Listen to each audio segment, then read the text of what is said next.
এই দায়িত্বটা কেন ও ঘাড়ে নেবে বলো? কেন তুমি ঘাড়ে নেবা? বলেন কেন? তোমার যে মেয়েটা আছে সেই মেয়েটারও তুমি ওইভাবে তৈরি করছো। তার মানে কি হচ্ছে? তুমি আর একটা ছেলের জন্য একটা বার্ডেন তৈরি করছো। অথচ তুমি যদি ওর ছোটোবেলাতে শেখাও যে তুমি যা চাওয়া যখন তখন চাওয়া, সেটা হবে না। আগে বুঝতে হবে যে তোমার চাওয়াটা লজিক্যাল কিনা, বাস্তবসম্মত কিনা, প্রয়োজন কিনা। তারপরে একটা হচ্ছে যে তোমাকে ধৈর্য ধরা শিখতে হবে। তুমি চাইছো, আমার সুযোগ মতো আমি এনে দেবো তোমার। তুমি আমারে ঘোড়সওয়ারি করি, ঘোড়ার মতো পাছায় পড়ি ছড়িয়ে ঘোড়ায় তুমি আমার আনা দিতে পারবে না। এইটা ভদ্রতা না। এই ভদ্রতাটা ওকে তোমার শেখাতে হবে, যে পিতা হিসাবে। তুমি যদি তুমি এটা শেখাইতে না পারো, এই রাষ্ট্রিকা যদি তোমার মেয়েকে তুমি না দিতে পারো, তাহলে তুমি আরেকটা পুরুষের জীবনে বার্ডেন তৈরি করছো। এবং তোমার মেয়ের লাইফ 18 বছর পর্যন্ত সুখী থাকবে, তারপরের লাইফ ওর কী হবে? ছান্নছাড় হয়ে যাবে। ওর লাইফে আর সুখ বলে কিছু থাকবে না। এর জন্য দায়ী কেটা? তুমি পিতা, তুমি দায়ী। তখন তো ক্ষিপ্ত হয়ে যাবে। অবশ্যই তুমি তোমার মেয়ের লাইফ নষ্ট করছো, তুমি আরেকটা ছেলের লাইফ নষ্ট করছো। এইবার ছেলেরা সচেতন হও। উপায় কি? উপায় আছে, ছেলেরা সচেতন হও। তার কারণ ওই যে ছেলে সচেতন হবে, ছেলেরা সচেতন হলেই মেয়েরা সুস্থ হয়ে যাবে, মেয়েরা স্বাভাবিক হয়ে যাবে।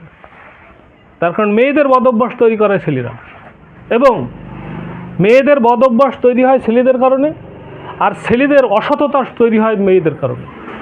মেয়েরা ছেলেদেরকে অসৎ বানায়, আর ছেলেরা মেয়েদেরকে কি করে?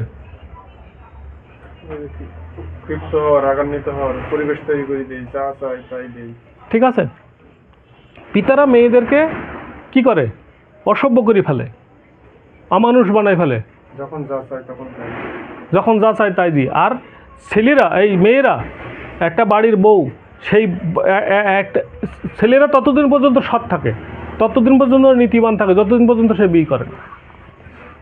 ও যেদিনতে বিয়ে করবে, তারপরের দিন সকালবেলা উঠির পরে ও অমানুষ হয়ে যাবে। ঘুমিতে ওঠার পরে অমানুষ হবে। কারণ কি? ঘুমিতে ওঠার পরে তো ওর মা আর বোনের সাথে ওর সম্পর্ক থাকবে না, রাখতে দেবে না। ওর বাড়ির আত্মীয় স্বজনের সাথে ওই যে শুরু হবে, ওই ঘুমিতে ওঠার পর থেকে শুরু হবে যে আজকে আমার ওই তোমার মা এই করেছে, তোমার বোন এরকম করে তাকাইছে, ওরকম ওই আত্মীয় ওরকম করে তাকাইছে, তোমার বিশুনি তোমার কানের ভিতরে পুশ করা শুরু হয়ে যাবে। এই কানের ভিতরে পুশ করা শুরু হয়ে যাবে, তোমার মাথা ব্রেন ইরিটেট হওয়া শুরু হবে।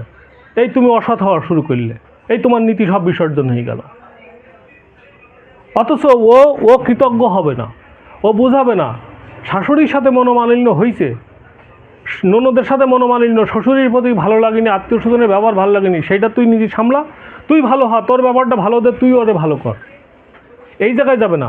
ও ভালো পায়নি মানে ও জমিদার একবার ঠ্যাং তুলি বসিছে, পালঙ্গর পরে তুমি না বাসর ঘর সাজাইছাও, লাইট জ্বালাইছাও না, আগের দিন কার বিয়ে হইলো, তুমি লাইটিং করে দিলে না, ওই লাইটে ও আলোকিত হয়ে গেছে, মনে করেছে আমি আজকে সেবার রানী বিলকিস।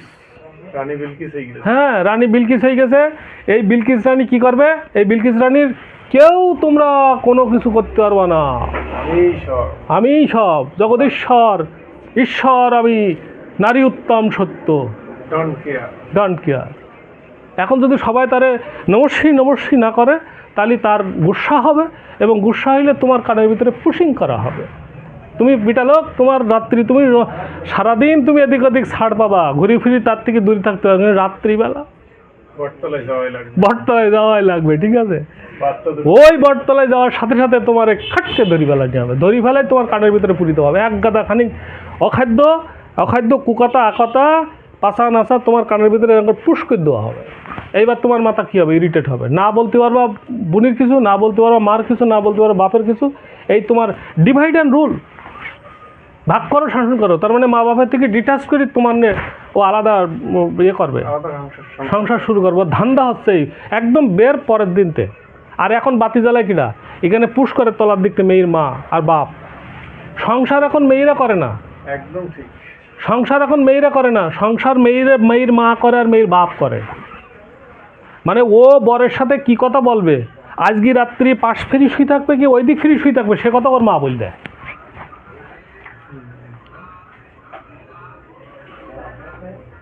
ওর মা বাড়িতে বলি দেয় আসার সময়, বা ফোনে কথা, এখন তো ফোন রয়েছে, ইমুতে দেখায় বলি দেয় যে এইরকম করে শুয়ে থাকবি। মানে ও কিভাবে ওর স্বামীর সাথে শোবে সেই কথাটা ওর মা বলি দেয়, ওর বাপ বলি দেয়। ওর শ্বশুর শাশুড়ির খাদ্য দেবে কি দেবে না, কতটুকু দেবে, বাটিতে কতটুকু দেবে, সেটাও ওর মা বাপ বলি দেয়।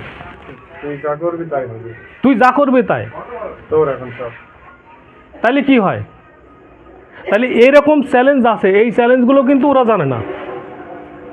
সো কি হয়, কনসিকুয়েন্স কি হচ্ছে, হঠাৎ করে একদম যাত্রার একজন নিয়ে এসে ওর লাইফ পার্টনার বানাই ফেলছে, ফলে কি হইলো, ওই যে আগুনে পোড়ার মতো ঠিক আছে, কনসিকুয়েন্সও জানে না, পুড়ে যাবে, ইম্প্যাক্ট কী হবে জানে না। তো এখন মূলত হচ্ছে, তাইলে আমাদের কি করতে হবে, তাহলে আমাদের কাজ হচ্ছে যে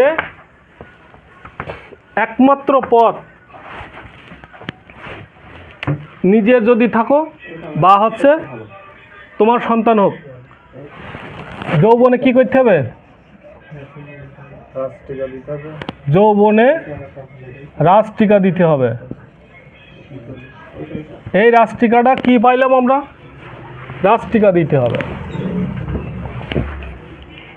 এই যে সমস্যাগুলো হচ্ছে, এই সমসাময়িক সামাজিক, রাজনৈতিক এবং দেশীয় প্রেক্ষাপট, তার ভালো এবং মন্দ, এই সবগুলো ওই সন্তানকে বোঝাতে হবে।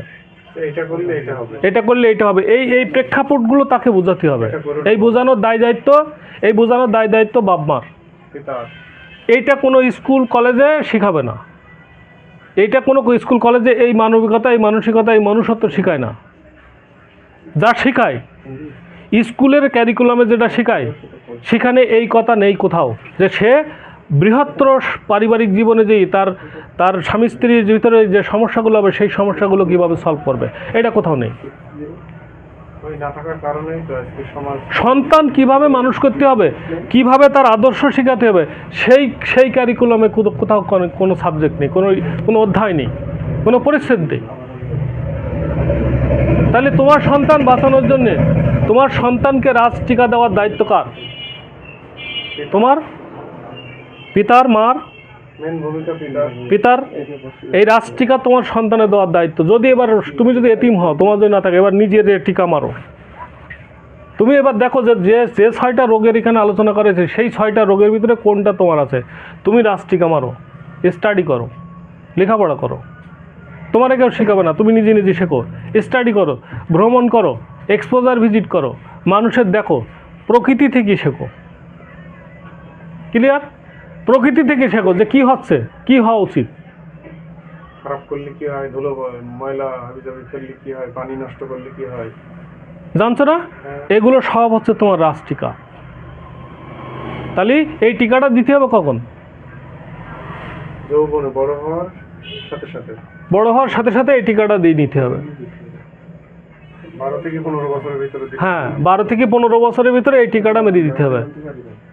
তা যারা এখন, তোমার তো টিকা মারা নেই, তোমার তো অনেক ঝামেলা আছে, তোমার অনেক রোগ, হ্যাঁ তোমার অনেক রোগ আছে, আমার অনেক রোগ আছে। টিকা মারতে এই পর্যন্ত টিকা মেরে একেবারে মানে হয়ে গেছি, 40-42 পার করে ফেলাইছি, এখনও টিকা মারতে পারিনি, সব কটা হয়নি ডোজ। তাহলে কি, তুমি যদি এই টিকা মারো, তাহলে তুমি কোনো রাজনৈতিক দলের কাছে যাবা, লাঠি নিয়ে লাফাবা? অলরেডি তো বাদ দিয়েছি। হ্যাঁ, কারোর সাথে লাঠি নিয়ে পেছনে দৌড় দিতে পারবা না। মদ খাতে পারবা, গাঁজা খাতে পারবা, তুমি সন্ত্রাসী কার্যক্রম করতে পারবা, মানুষ হত্যা করতে পারবা, মানুষের গায়ে লাঠিতে বাড়ি মারতে পারবা? সম্ভব না। তাইলে যদি এই রাজটিকা মারতে পারো, তাহলে তোমার যে পরিবার হবে, সেই পরিবারটা হবে হচ্ছে আইডিয়াল পরিবার, রাজকীয় পরিবার। তোমার ফ্যামিলিটা একটা আইডিয়াল। তোমার ফ্যামিলির কারো লেখাপড়ার দরকার নেই, তোমার ফ্যামিলির কোনো কোয়ালিফিকেশন দরকার নেই। তুমি যদি এইগুলো জানতে পারো, তাহলে তো তুমি মানুষ হয়ে গেলে, ফ্যামিলিটা মানুষ হয়ে যাবে। পুরো ফ্যামিলির একটা আইডিওলজি হয়ে গেল, সোসাইটির কাছে একটা আইডিয়াল ফ্যামিলি হয়ে যাবে। তো এই চর্চাগুলো করো, এটা হলো রাজটিকা। কিছু বলবা না এবার? এবার তোমার মেইন নিয়ে কথা বলেছি, এখন তো তোমার আমার শরীরে হয়তো উত্তেজনা হবে যে ভাই আমার মেইন ভিডিওর ভিতরে, ভাই আমার মেইন এই